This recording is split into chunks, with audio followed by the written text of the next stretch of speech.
Hello గని బాబు అబ్దుల్ గని ఎవరు? కిరణ్ రాయల్ మాట్లాడుతున్నాను. అన్నా నమస్తే అన్న, చెప్పన్నా. నేను ఇక్కడ తిరుపతి ప్రెస్ క్లబ్లో ఉన్నా. ఓకే. నువ్వు ఒక కేసులో A3 A2 అదే ఈ లక్ష్మీరెడ్డి కేసులో అన్నా A3నా? నీ పూర్తి పేరేమి చెప్పండి, పేరు చెప్పండి. అబ్బా చెప్పులేరా ఏం పేపర్లో ఉందిడా? ఆల్రెడీ టీవీలో యూట్యూబ్లో ఫోన్ తీసుకున్నారు. సరే నువ్వు ప్రెస్ వాళ్ళకి ఏమి చెప్పాలంటే చెప్పు. ఇక్కడ నుంచి చిన్న విషయం నాకు చెప్పాలని నాకు చెప్పినా ఒక పొద్దున వాళ్ళు చెప్పు. ఈ నెంబర్ నాదే, చెప్పు ఒక మాట ప్లీజ్. అన్న మాకు ఇంట్లో కొద్దిగా సమస్య, మా నాన్నమ్మ కొల్లు బాగాలేదని చెప్పేసి మేము బయట హాస్పిటల్లో ఉన్నాం. మాకు కంటిన్యూగా ఫోన్ చేస్తారా, మీరు అందుబాటులో లేరు బాబు. ఇప్పుడు కాదు స్టోరీ, అసలు స్టోరీ ఏం జరిగి చెప్పు. లక్ష్మీరెడ్డి మేడం మంచితనం చెప్పు ఒకసారి. అన్న నేను ఒక సాదా సీదా ఆటో డ్రైవర్ అన్న. ఆటో దొరుకుంటానన్నా నేను. మేడం ఆటో, సార్ ఆటో అని ఆటో దొరుకునేటప్పుడు వైకుంఠపురం, తిరుపతిలో వైకుంఠపురం ఆర్చ్ అని ఒక ఏరియా ఉంది. అక్కడ ఆమె ఆటో ఎక్కి ఆమె ఒక గంట 2 గంటలతో ఆటోలో తిరిగి నాకు 1000 రూపాయలు డబ్బిచ్చింది. ఒక మంచి బాడీకి కదా అనుకో నేను తిరిగి తోలాను. మళ్ళీ ఆమె దిగేటప్పుడు వాళ్ళ ఇంటికాడ నేను దింపేటప్పుడు నేను నెంబర్ అడిగింది. నెంబర్ ఇచ్చి కట్ అయింది. మాట్లాడి స్పీకర్ పెట్టిస్తాం.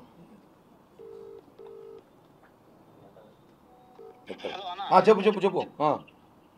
మందు కావాలంటే 100 పేపర్స్ మిలిటరీ అని ఒక ఆయన ఉన్నాడు, సుబ్రహ్మణ్యం అని. వాళ్ళ పేర్లు ఎందుకులే కానీ చెప్పు. అటప్పుడు మందు కింద తీసుకొచ్చి చేస్తానన్నా. ఒక స్లిప్ రాయిస్తుంది. ఆ స్లిప్ తీసుకెళ్తే మెడికల్ షాప్ లో ఎవరికి ఏమని అడిగి 10-20 మాత్రలు ఇస్తారు. అవి తీసుకొచ్చి ఇస్తా అన్నాను. అట్లా ఇచ్చేటప్పుడు అంతా నాకు 500 600 ఇస్తాను. పోతే మనకు మంచి గాడి దొరికిందిలే. రోజంతా దొరికితే 1000 రూపాయలు కష్టంగా ఉంది ఇప్పుడు తిరుపతిలో. ఈ ఫోన్ చేసినప్పుడంతా మనకు 1500 ఇస్తాను. సందర్భంలో ఫోన్ చేసి ఇంటికాడికి రా తమ్ముడు అనింది. సరే వస్తాను కానీ పోతే మటన్ బిర్యానీ పెట్టింది, తిన్నాను. తినేసి ఇవన్నీ విషయం చెప్పు. మటన్ బిర్యానీ ఏదో చెప్తున్నా, ప్రెస్ మీట్ వాళ్ళకి చెప్పు. అదే చెప్తున్నా, మీరు ఆడైనా ఉన్నాను నాకెందుకు, నేను చెప్పాను నా బాధ నేను చెప్పాలి కదా. ఇప్పుడు నేనే ఫేమస్ ఫిగర్ అయిపోయినాను. నేనేం చేశాను ఇటని చెప్పాను. అక్క నాకు ఎటువంటి సంబంధం లేదు ఏమి అనే విషయంలో చెప్పుకోవాలంటే ఆమె అకౌంట్ ఒక బ్యాంక్ పేపర్ తెప్పించి IDFC బ్యాంకులో సంతకం పెట్టి మొత్తం ఏం అంటే పెట్టి తమ్ముడు నేను ఉన్నా కదా నీకు నేను చూసుకుంటానని చెప్పి ఆ అకౌంట్ నెంబర్ పెట్టుకున్నప్పుడు నాకు ఒక తీసుకుని అరే డబ్బు అంటే ఎవరికైనా ఆశ కదనా, ఆస్తి డబ్బు తీసుకొని సరే పెట్టాను. చేసుకున్నారు, అన్ని అయిపోయింది. 2021 జనవరి 13 భోగి పండుగ రోజు నాకు ఫోన్ చేశారు. చోట తిరుచానూరు కాడ ఉన్నాం రా అనేసి. పోతే ఆమె కళ్ళు తిరిగి పడిపోయింది. ఏమనుకునే సందర్భంలో అక్క చెప్పక్క అంటే కూర్చో తమ్ముడు పక్కన అనింది. నేను కూర్చున్నాను. పోలీసులు నేరుగా వచ్చి నన్ను పట్టుకున్నారు. ఎందుకు పట్టుకున్నారు అన్న? ఆమె అకౌంట్స్ తీసుకొని ఏదో సైబర్ క్రైమ్ క్రిస్పో అని ఒక యాప్ వాడి. క్రిస్పో యాప్ పేరు కూడా తెలియదు నీకు? నాకు తెలియదు. నాకు క్రిస్పో అనే యాప్ నాకు తెలియదు. నేను పోలీస్ స్టేషన్ జైపూర్కి వెళ్ళిన తర్వాత అక్కడ పోలీసు వాళ్ళతో నేను మాట్లాడే మాటల్లో వాళ్ళు నాకు చెప్పారు. ఇక్కడ ఎందుకు అమ్మాయిని మిమ్మల్ని ఎందుకు తీసుకెళ్లారు? మీ ఇద్దరిని అమ్మాయిని ఎందుకు వదిలేశారు? అన్న అప్పుడు ఆమె హెల్త్ బాగాలేదు అది అని చెప్పి ఇచ్చేసింది. నా ఎవరు రికమెండేషన్ చేయలేదా? ఎవరు చేయలేదన్న మమ్మల్ని. అమ్మాయిని తీసుకెళ్లారు, ఎవరు ఆపలేదు, ఏమీ ఆపలేదు. ఆ అమ్మాయి వదిలేసి తీసుకెళ్లారు. మైగ్రేన్ ఉంది, హార్ట్ లో హోల్ ఉంది అని కథలు చెప్పి ఆమె తప్పించుకునింది. మమ్మల్ని నేను ఇంకోటి కూడా ఉన్నాను ఒకడు, వాడి పేరు నాకు గుర్తులేదు. వాడు నన్ను బండిలో ఎక్కించుకున్నారు. సుమోలో ఎక్కించుకుని Guduru police station Guduru police station కాడికి ఆపి పొరోటా పెట్టించి మటన్. సీరియస్ లో ఉన్నాను ఇప్పుడు. ఇప్పుడు కాదు, ఇప్పుడు అమ్మాయి మీద ఎన్ని కేసులు ఉన్నాయి, ఏమైనా మీకు ఎవిడెన్స్ ఏమి ఉంటే చెప్పు ప్లీజ్. మాకు తెలిసినంత వరకు 6 చీటింగ్ కేసులు ఉన్నాయా? 6 చీటింగ్ కేసులు ఉన్నాయా? క్రికెట్ బెట్టింగ్స్ మళ్ళీ రమ్మీ గేమ్స్ ఆడేది ప్యాకెట్ లో మళ్ళీ ఇవన్నీ చేస్తది. ఇంకో నాకు చదువు రాదునా, నన్ను అడుగుతున్నారు. నాకేం తెలుసునా, నేను auto, sir auto, madam auto అని అడుక్కునేవాడన్నా. కానీ నువ్వు దీంట్లో వాడు టీవీలో చెప్తున్నాడు నువ్వు పెద్ద క్రైమ్ అంట, నీకు స్పెషల్ హెలికాప్టర్ ఉందంట, నీకు స్పెషల్ బెండి కార్ ఉందంట. స్పెషల్ హెలికాప్టర్ అది కూడా విన్నాను. స్పెషల్ హెలికాప్టర్ 2 కోట్ల రేంజ్ రోవర్ కార్ ఉందంట నా దగ్గర. డూప్లెక్స్ ఇల్లు ఉందంట. నేనే గవర్నమెంట్ కి రాసి ఇచ్చేస్తారు అమ్మన్నా. ఏ గవర్నమెంట్ ఇస్తారు? రాజస్థాన్ కా ఏపీకా? నా ఏపీకి కావాలంటే కూడా రాజస్థాన్ కావాలంటే కూడా రాజస్థాన్. నాకేముంది వద్దు, నాకేమీ లేవు. సరే లాస్ట్ ఫైనల్ గా ఇప్పుడు ఆ అమ్మాయి మీద కేసుల గురించి వాళ్ళు టీవీలో కొంతమంది డిబేట్లు పెట్టి ఆ అమ్మాయికి వాట్సాప్ కూడా రాదు, ఎర్రబట్ట పచ్చబట్ట డిబేట్లు కాదు. ఆయన ఎవరో డాక్టర్ బాలా అంట. ఆయన ఏమైనా మా జీవిత చరిత్ర మమ్మల్ని ఏమైనా కన్నాడా, లేకపోతే మా జీవిత చరిత్ర ఏమైనా తెలుసుకున్నాడా కనుక్కో. TV5 వాళ్ళని, ఆ సాక్షి ఛానల్ వాళ్ళని కనుక్కో. మేము తిరుపతిలోనే ఉంటాం.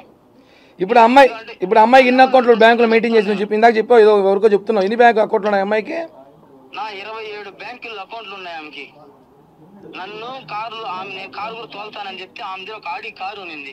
కారు వేసుకొని TS094252 బండి నెంబరు, ఆ కార్లు వేసుకొని సిల్వర్ కలర్ కారు, ఆ కార్లు వేసుకొని ప్రతి చోటకి తొడుకోబోయేది, ప్రతి హోటల్కి. సరే, ఇప్పుడు అవన్నీ వదిలే, ఆ హోటల్ నాకు వద్దు. కానీ ఇప్పుడు ఫైనల్గా ఇప్పుడు అమ్మాయిని కేసు బెయిల్ వస్తుందా రాదా? అవి మాకెట్టనా తెలుసు. మమ్మల్ని 90 రోజులు వేస్తే సాగు కొట్టినారు, నా కుక్కను కొట్టినారు మమ్మల్ని. సరే కానీ మళ్ళీ మాట్లాడతా. రోజు మేము రైట్, థ్యాంక్ యూ మా. ఇప్పుడు ఇది ఎందుకు వినిపించానంటే మీకు ఒక సందర్భం వచ్చింది. మొన్న ప్రెస్ మీట్లో అమ్మాయి ఎవరితో ఒక అమ్మాయితో మాట్లాడిచ్చి కిరణ్ రాయల్ బాధితురాలు అని వినిపించింది, అవునా? అది నిజమైతే ఇది కూడా నిజమే. ఇది నిజమే. వాడి పేరు అబ్దుల్ గని, A3. వాడు చెన్నైలో ఉన్నాడంట. ఈ అబ్బాయికి బారిపేటకు దాముకురాయంటే టీవీలో చూసి నేను రాని పక్క ఈ కొద్ది రోజులు అన్నాడు. కాబట్టి వాడిని పిలిపిస్తాను, మళ్ళీ ప్రెస్ మీట్ పెట్టిస్తా. వాడు ఇంకా అవాకే విషయాలు చెప్తాడు. అవాకే విషయాలు చెబితే మీరు ఆమెకి సన్మాన సభ పెడతారు సాక్షి ఛానల్లో కూర్చోబెట్టి. 27 బ్యాంకుల్లో అకౌంట్లు ఉన్నాయంట. మనకు ఒక 2 బ్యాంకులు మెయింటైన్ చేయడం కష్టం. సైబర్ క్రైమ్ దందా చేసింది అమ్మాయి. ఆ అమ్మాయిని పట్టుకొని సాక్షిలో కూర్చోబెట్టి ఎర్ర బట్టను పచ్చ బట్టను మాట్లాడేది రాదంటారు. ఫైనల్గా ప్రెస్ మీట్ ముగించే ముందు 2 విషయాలే. YCP social media Abhinay batch ఇది ఒక ట్రోల్ చేశారు నిన్న, చూసారా మీ అందరూ? 2015లో కిరణ్ రాయల్ మీద case A1, A2, A3, A4, A5. ఈ కేసు 2015లో నా మీద కేసు పెట్టారు. ఏమని? కిరణ్ రాయల్ బెదిరించాడు అని. ఒక లేడీ మొన్న NTVలో వచ్చిన ఒక వీడియో ఒకటి చూపించారు కదా, అందరూ చూసారు దాన్ని. ఆ కేసు కొట్టేశాము, ఆ కేసులో కిరణ్ రాయల్ది ఏమీ లేదు, మొత్తం ఫేక్ అని చెప్పి కోర్టు ఇచ్చిన జడ్జిమెంట్ ఇది 3 ఏళ్ళ క్రితమే. దీన్ని కూడా ట్రోల్ చేస్తుంటే దీని మీద కేసు పెట్టి ఇన్ని కేసులు పెట్టాలి, ఇళ్ళ మీద పెడితే మొత్తం జగన్ ఆస్తి నాకే వస్తుందేమో, అన్ని కేసులు పెట్టాలి. ఇప్పుడు నేను ఒకటే చెప్తున్నాను నా ఫైనల్గా, అభినయ్ రెడ్డి నేను ఛాలెంజ్ చేస్తున్నా. లక్ష్మీరెడ్డి నీకు తెలియదు, నీ చెంచాగాడు లక్ష్మీరెడ్డి ఇంట్లో లేడు, నీ PA లక్ష్మీరెడ్డితో మాట్లాడలేదు.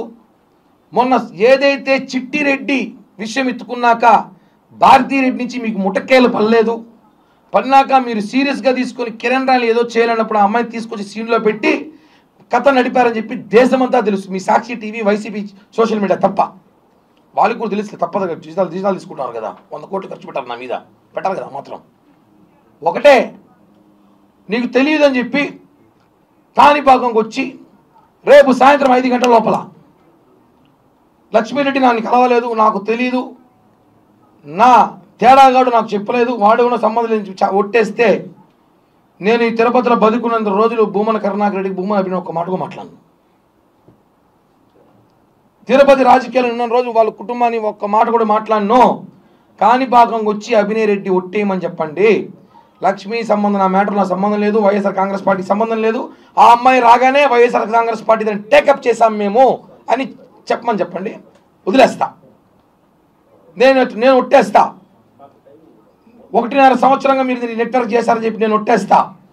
కిరణ్ రాయల్ పదవి చట్టం చెడగొట్టాలని ప్లాన్ చేశారు, ఒట్టేస్తా. దీనికి సహకరించిన పెద్దలు, నా సన్నిహితులు పేర్లు చెప్తున్నది ఒట్టేస్తా. మీ కాల్ డేటా తీసి మీకు చూపిస్తా. ఎవరో 2 ఫోన్లు మాట్లాడారో, అమూల్ బేబీ కాదు నేను, అమూల్ బేబీతో కాదు నేను, ఇంకెవరికని చెప్పండి కథలో. మీరు ఎవరెవరితో మాట్లాడాలి, లక్ష్మీరెడ్డి ఎన్నిసార్లు ఫోన్లు చేసి మాట్లాడింది, ఏడాడ కలిశారు, ఇంకా వాడు చెప్పినట్టు చెప్పాలి, మటను బోటి పాయ అన్ని, అంత ఓపిక లేదు నాకు. ఒట్టుకేస్తారా?